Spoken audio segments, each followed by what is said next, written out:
سوال یہ آتا ہے میلاد کو کیا صحابہ نے منایا؟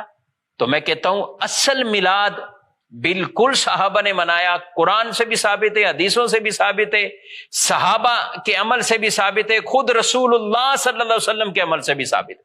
قرآن پاک میں ایک آیت مبارکہ ہے وَإِذْ أَخَذَ اللَّهُ مِيثَاقَ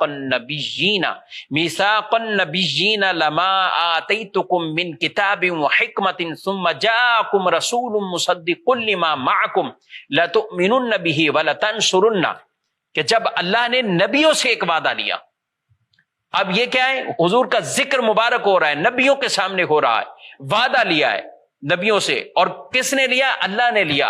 عالم ارواح میں دنیا میں ابھی کوئی پیدا نہیں ہوا، کوئی نبی مبعوث نہیں ہوئے، ذکر مصطفیٰ اس وقت بھی ہو رہا تھا، اور اللہ نے پہلے ہی وعدہ لے لیا نبیوں سے۔ کیا وعدہ لیا؟ کہ تمہیں ضرور کتاب بھی عطا کروں گا، تمہیں حکمت بھی عطا کروں گا۔ ثم جاءکم رسول مصدق لما معکم، پھر وہ رسول آئیں گے جو کچھ تمہارے پاس ہے وہ اس کی تصدیق کریں گے۔ لتؤمنن به ولتنصرن، تم نے ضرور ان پر ایمان لانا ہے، ضرور ان کی مدد کرنی ہے، ضرور ان پر ایمان لانا ہے، ضرور ان کی مدد کرنی۔ وہ ایمان اور وہ مدد کیسے؟ کہ سارے انبیاء اپنی اپنی امت کو حضور صلی اللہ علیہ وسلم کا ذکر خیر کرتے اور بتاتے کہ وہ نبی آخر الزمان تشریف لانے والے، وہ جب لائیں اگر تم میں سے کسی کی عمر اتنی زیادہ ہو جائے تو ان پر ضرور ایمان لے کر آ جائے، ان پر ضرور ایمان لے۔ تو یہ قرآن میں۔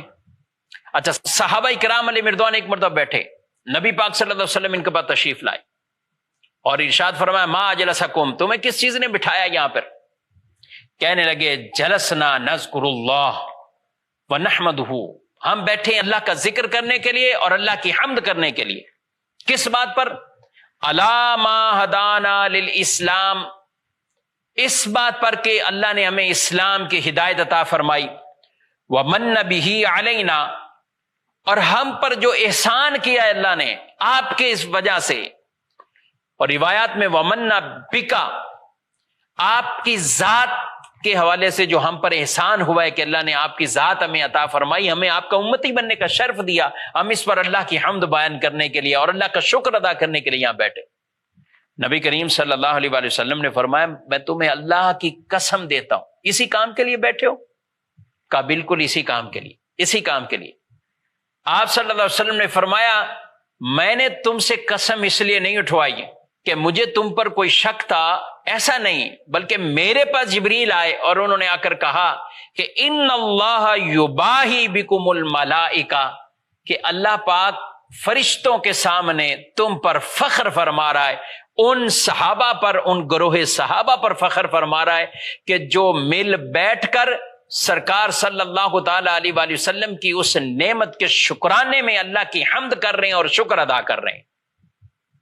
اللہ بفخر فرما رہا ہے، یہ صحابہ بیٹھے ہیں حضور صلی اللہ علیہ وسلم کا ذکر خیر کر رہے ہیں۔ بلکہ ایک مرتبہ یہ بھی ترمذی شریف کی حدیث ہے، رسول اللہ صلی اللہ تعالی علیہ وسلم تشریف لائے تو صحابہ بیٹھے ہوئے آپس میں، ان میں سے کوئی ایک کھڑا ہو کر بات کرتا ہے اور کہتا ہے ابراہیم علیہ السلام خلیل اللہ، آدم علیہ السلام صفیہ اللہ ہے، موسیٰ علیہ السلام کلیم اللہ ہے، عیسیٰ علیہ السلام روح اللہ ہے، کلمت اللہ ہے، یعنی جو ان کے القابات تھے، جو اللہ نے انہیں شان عطا فرمائی، یہ سب کچھ بیان کر رہے تھے۔ سرکار صلی اللہ علیہ وسلم تشریف لے آتے، صحابہ بیٹھے ہیں، انبیاء کا ذکر خیر کر رہے ہیں، حضور تشریف لائے اور فرمایا سمعت کلامکم وعجبکم، میں نے تمہارے تعجب کو بھی سنا، میں نے تمہارے کلام کو بھی سنا۔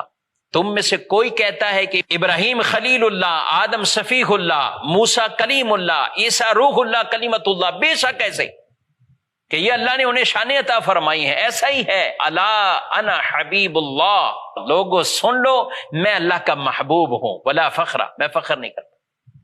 یہاں نبی پاک علیہ السلام نے اب اپنی شان کو بیان کیا جو اللہ نے آپ صلی اللہ علیہ وسلم کو شان عطا فرمائی، اور صحابہ سن رہے۔